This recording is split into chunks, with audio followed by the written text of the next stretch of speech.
Mheshimiwa Rais Samia Suluhu Hassan amenituma niwahakikishie kwamba serikali inatambua mchango mkubwa ambao Askofu Shauri aliutoa kwa nchi yetu, akiwa ametumikia serikali za mitaa kwa zaidi ya miaka 12, lakini pia akiwa ametumikia kama katibu mkuu wa KCCT kwa zaidi ya miaka 10.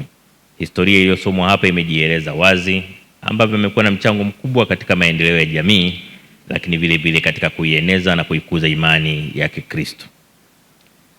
Nitumie nafasi hii pia kuwapa pole sana familia ya marehemu. Niwape pole sana kanisa la Anglican Tanzania pamoja na wakazi wa mkoa wa Ruvuma na wilaya ya Nyasa kwa msiba huu mzito. Niwahakikishieni kwamba serikali inatambua kazi kubwa ambayo marehemu Askofu Danford Shauri alifanya kwa nchi yetu, na hasa kwenye kusimamia na kueneza amani na haki katika nchi yetu, na niwaambie kwamba ni dhamira ya serikali yenu kuhakikisha kwamba yale aliyoyasimamia kwa nguvu zote Askofu Shauri yanaendelea kutekelezwa. Poleni sana kwa msiba huu mkubwa. Tutoe shukrani zetu za kipekee sana kwa mkuu wa mkoa wa Ruvuma kwa namna ambavyo amekuwa akishirikiana kwa karibu sana na viongozi wa dini. Ni mtu mwema kweli kweli. Tulipofika mara ya mwisho hapa tukija kumzika mzazi wa msajili wetu ambaye ni katibu wako mkuu wa tume ya kurekebisha sheria, hatukuwa na usafiri.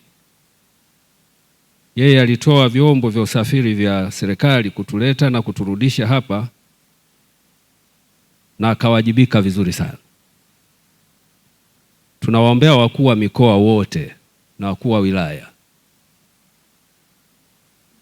Tukijenga nchi yetu kwa moyo wa namna hiyo, tutafika mbali sana. Haipendezi sana unamkuta askofu gari yake imekwama, halafu wewe watimua mbio unakwenda, halafu ghafla umedondoka waniita nikuzike. Haipendezi unamkuta shehe gari imepata pancha unamwacha, halafu umeitwa mbinguni unakuja kumchukua tena kwa gari akuzike. Haipendezi. Tujaliane hata tukiwa hai bado. Lakini pia tuishukuru sana serikali kwa namna ambavyo tumekuwa tukishirikiana sana katika kutoa huduma. Mheshimiwa, hapa tuna hospitali na kanisa letu na hospitali na shule na vyuo vingi tu, na mmekuwa mkifanya kazi pamoja nasi. Lakini pia tuwashukuru kwa namna ambavyo serikali yetu imejali.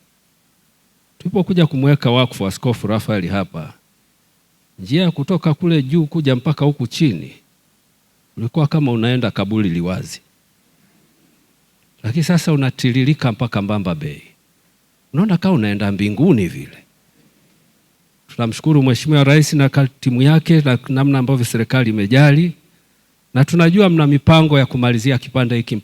Udongo kwa udongo, majivu kwa majivu, mavumbi kwa mavumbi, kwa tumaini thabiti